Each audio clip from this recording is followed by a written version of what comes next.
This is a 2004 Dodge Ram SRT-10, and it is the ultimate performance pickup truck of all time. To create this truck, Dodge took the 8.3-liter V10 from the Viper and stuck it in the smallest Ram they had, a short bed, short cab model that doesn't weigh very much. Today, I'm going to show you the result.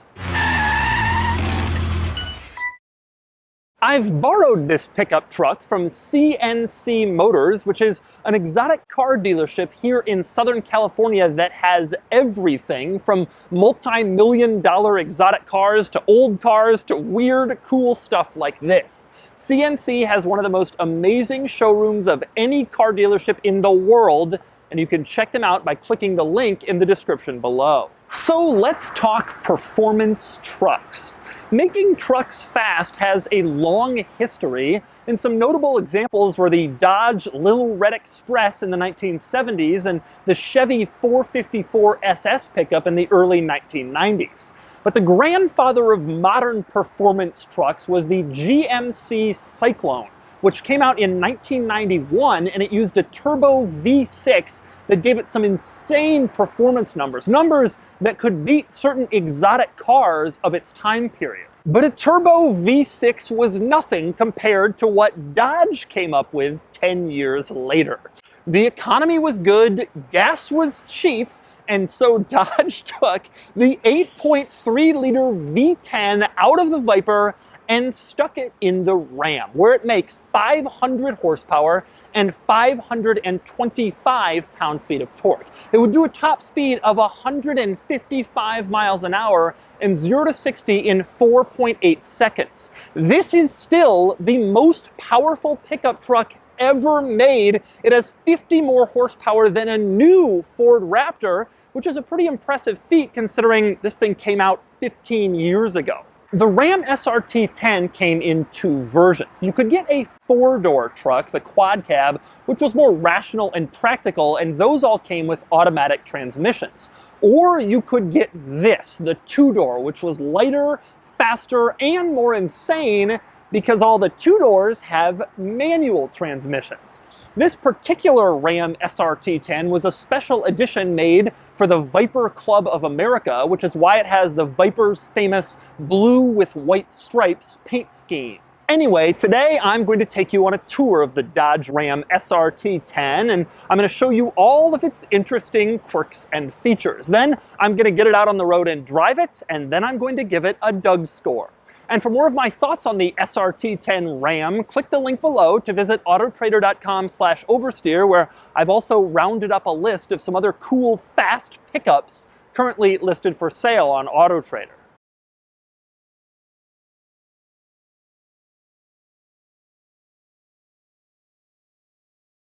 Alright, I'm going to start the quirks and features of the Ram SRT-10 with a look at the window sticker, which is rather interesting because at the very top you have the base price of the truck, which is $22,500. Then you look down at the bottom and this truck has option package 29S, that was the Ram SRT-10 package, and the cost is $22,500.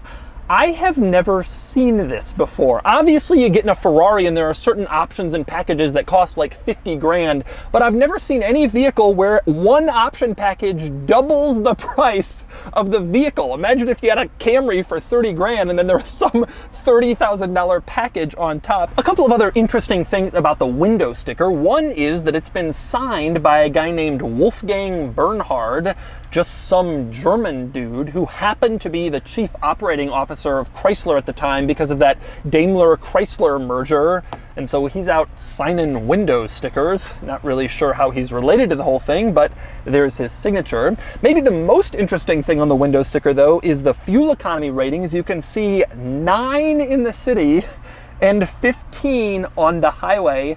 This truck was not only inefficient, it was unbelievably inefficient. Oh, and by the way, despite that fuel economy rating of 9 and 15, it's actually considerably worse in practice. According to the truck, it's getting 5.7 miles per gallon. I don't know when the last time that was reset was, but obviously it reflects some real world use, and it isn't pretty. And next up, I want to move on to some of the quirks and features of the truck itself, and I want to start with the key. Here's the key and the key fob. They are two separate pieces. Even though by 2004 other automakers were combining them, Chrysler wasn't. You had to have both. The thing I find funny here is they're different colored. This was true on a lot of Chryslers in the period. One is gray, one is black. Why couldn't they just make them both gray or black to match?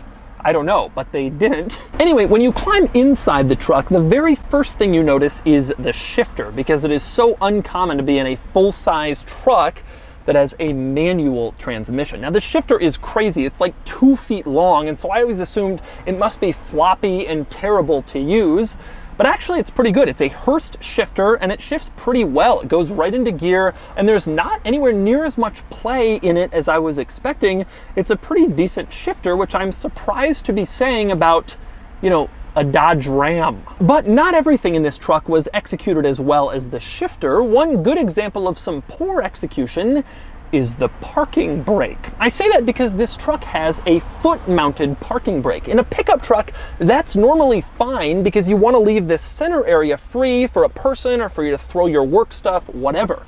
The problem is this truck is a manual, so it has a clutch pedal. And so right next to the clutch pedal, the thing you press constantly to change gears, you have the parking brake, the thing you never want to press. Never a good idea to have a foot-mounted parking brake in a manual car. And another good example of interesting execution and decision making goes to the front bench seat. Now, because this is the short bed Ram, you only have one row of seats here. There was a quad cab version of the SRT-10, like I mentioned, that had back seats, but this isn't that. So instead you get 2 side seats and 1 middle seat complete with a seat belt, which is strange because there's a shifter in the middle of everything here. You really don't want someone to be sitting in the middle because they'll probably kick your shifter. Not a good idea. This truck probably shouldn't have had a middle seat here, but I suspect Dodge did it because it was the only way they were making seats for these short cab Ram models. Now, one other interesting item, even though you don't want an adult passenger in this seat, there is a little latch point where you can install a child seat in the middle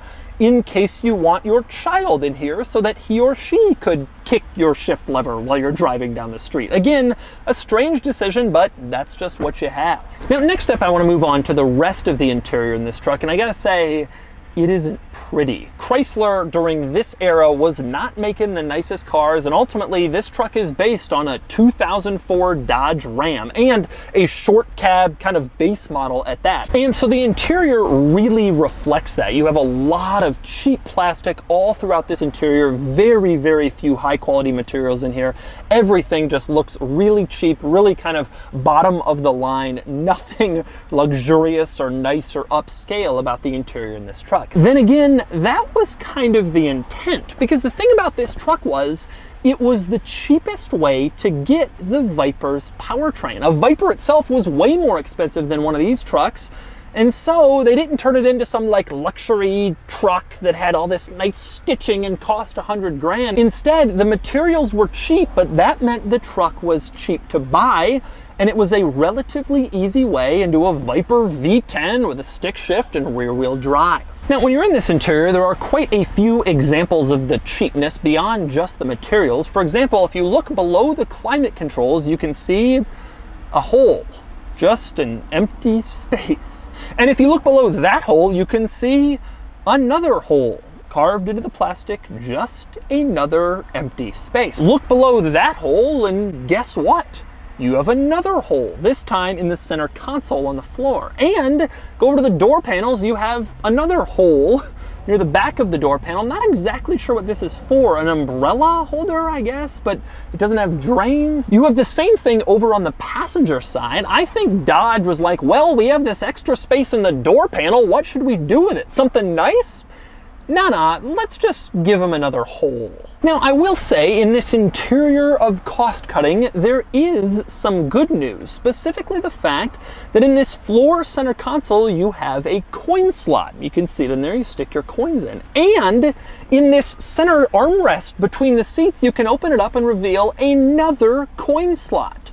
So you had two places in here to put your coins, which is very luxurious if you have a lot of coins. And by the way, it's also worth noting another interesting item inside this center armrest. There's a steering wheel cover in here.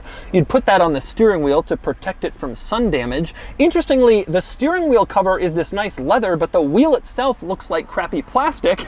I would rather protect the steering wheel cover. But anyway, next up we move on to the act of simply turning on the Ram SRT-10. Like I showed you, there is a real key. You put it in, turn it, and then you push the engine start button. You have to do both. The engine start button, as you can see, is this bright red button below one of the climate vents. It is like the only thing in this interior that splits up the grays and the blacks and the silvers. Next up, another interesting item in this interior. Again, despite all this cost cutting, another luxurious feature they have, power pedals. There's a little switch over on the left in the driver's footwell, and you can push it forward or backwards, and then the pedals slide forward or backwards to accommodate different sized drivers, which is kind of a nice luxurious touch, especially in a truck that doesn't have too many of them. And the last interesting thing on the inside of the Ram SRT-10 is the fact that the inside of the Ram SRT-10 isn't really all that interesting. Aside from the bright red engine start button and the manual gear lever, there's not really any way you can tell that you're in a Ram SRT-10. It just looks like any old cheap Ram from this era. There are only a couple of other small factors that give away what this truck is on the inside. One is on the headrest, it's printed SRT-10.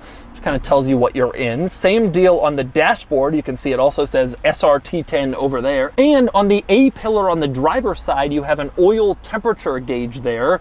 The SRT logo inside of it. There was no oil temperature gauge on the regular Ram pickups from this era. But otherwise, it's a pretty bland interior. But there was no such problem on the outside of the truck, which was basically overflowing with ways you could tell it apart from the standard Ram. My very favorite was the spoiler. All right, check this out. You have a pickup truck bed, but you have a sporty truck.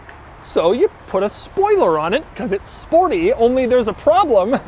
Then you put down the tailgate and you can't get anything in here because there's a spoiler. You want to load a TV or a couch into your pickup truck? Well, too bad. Now, fortunately, Dodge realized that this was ridiculous. And so inside that center armrest in the middle, there is a tool that comes with the truck that allows you to easily and quickly remove the spoiler. Still kind of funny to have a spoiler hanging over a truck bed, but at least you could take it out without much fuss. And next we move on to some other ways to tell apart the SRT-10 from the regular Ram. One would be the liberal application of badging. Pretty much the only thing liberal about this truck. You have an SRT-10 badge on the driver's door, you have another one on the passenger door, and then in back you also have another SRT-10 badge, all very large, to let people know what you have. But my favorite exterior change to this truck is the wheels. These wheels are designed to perfectly mimic the wheels that were used on the Dodge Viper at the time this truck was new. Now, they're not the same size. The Viper used 18s and 19s, this truck uses 22s, but they were able to get the style and design just perfect, and I've always loved the fact that the Viper truck has Viper wheels. Of course, another clear identifier that this was the SRT-10 truck and not a regular Ram was the exhaust note, which sounded very different from the standard pickup. Take a listen.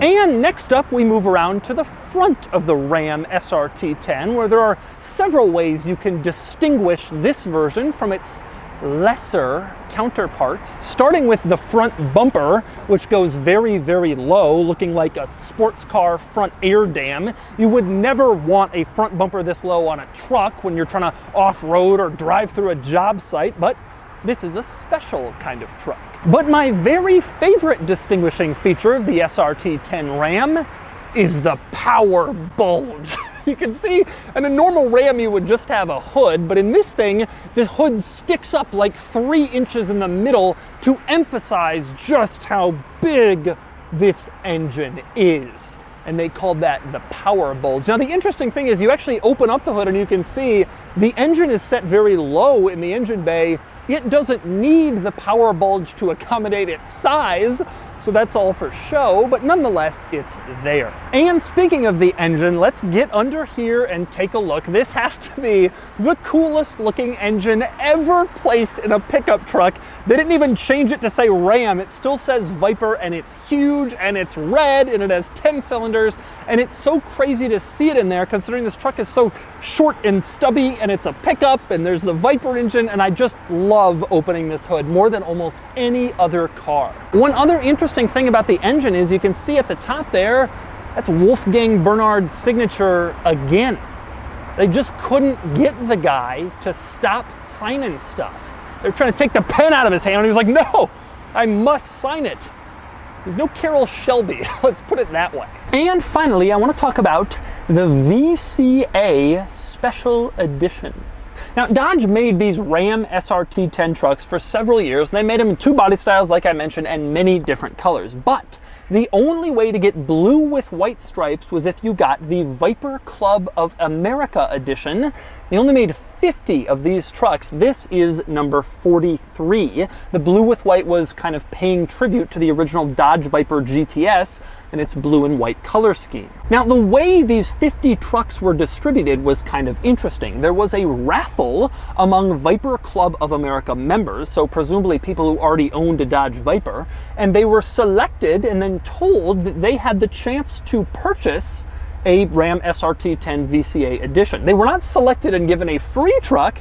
They were selected and then told, you can now spend $50,000 for a truck. But anyway, there were only 50 of these people who were chosen, and if they wanted to, they could take delivery of the truck at Daytona Speedway at a car race in February 2004. And the guy who originally got this one did just that, and he saved everything. He's got original emails in here from Chrysler confirming the scheduling. He's got his passes to get into the event to pick up his new truck. He's got travel info from Daytona. He's got pretty much everything saved from that day that he picked up his truck. It must have been such a special day to be selected to be one of the 50 people who got one of these and then show up and take delivery during the race. It seems like it was really, really cool. Now, interestingly, this guy also saved everything else he got at the race, and there was this backpack full of Ram SRT-10 goodies. You have a polo shirt that says Ram SRT-10. You have a hat that says SRT-10 VCA edition. There's a license plate frame, and my favorite, earplugs. Because it was a car race, it was loud, they gave people earplugs. This guy still has them in the original case. Now, you might be wondering what else the VCA edition included, and the answer is there were a few things that went along with it. It was $5,000 extra on top of the regular price of a Ram SRT-10, and the most noticeable thing was the paint color, the blue with white stripes, but there were a few more items you got too. For example, there's a decal on the outside of the bed on the side that says Viper Club of America, and the floor mats also say Viper Club of America to make your truck seem a little bit more special and rare than your typical Ram SRT-10. You also got a plaque in the interior reminding you that your truck is a special edition, and look, once again we have Wolfgang's signature. The guy just wouldn't stop citing this truck. But there's the plaque, and it also shows which number it is. This one, number 43 out of 50. And the last thing that the Viper Club of America package included, additional side curtain airbags. So strange. There was all this Viper stuff and the plaque and the decals and the paint color, and then you also got extra side airbags that the regular SRT-10 Ram didn't get. I guess Chrysler figured they wanted their Viper customers to stay alive. They were really important, and so they gave them extra safety features to make sure they kept buying more Dodge vehicles. And so those are the quirks and features of the Dodge Ram SRT-10. Now it's time to get it out on the road and see how it drives. All right, driving the Viper Ram. This thing is so cool. I remember when these came out back in 03, 04. It was just so insane then, and now 15 years later, it's still insane, and it remains the most powerful pickup truck ever. When you look around the interior of this thing, you know, it's basically just a Ram, but there's a shift lever in the middle. It's not until you kind of start to get going that you think to yourself, wait a minute, there's a little more going on here. And you hear the exhaust and you shift and you see that power dome on the hood and you're like, this is something special.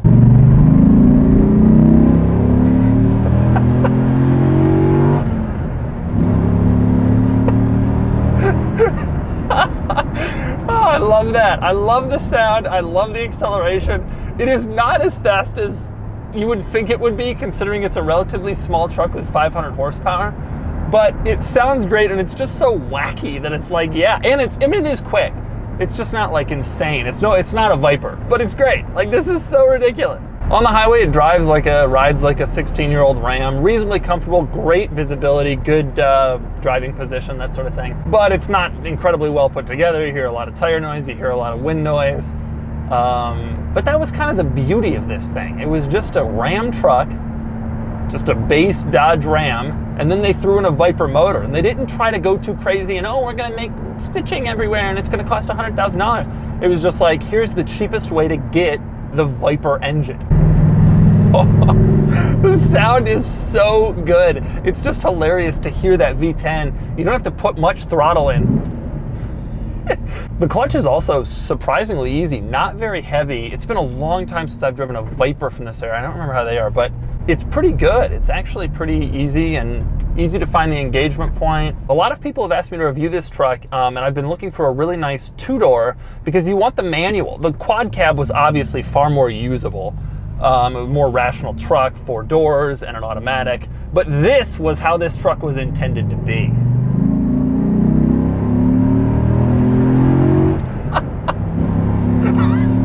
It just bombs. I mean, that sound is crazy.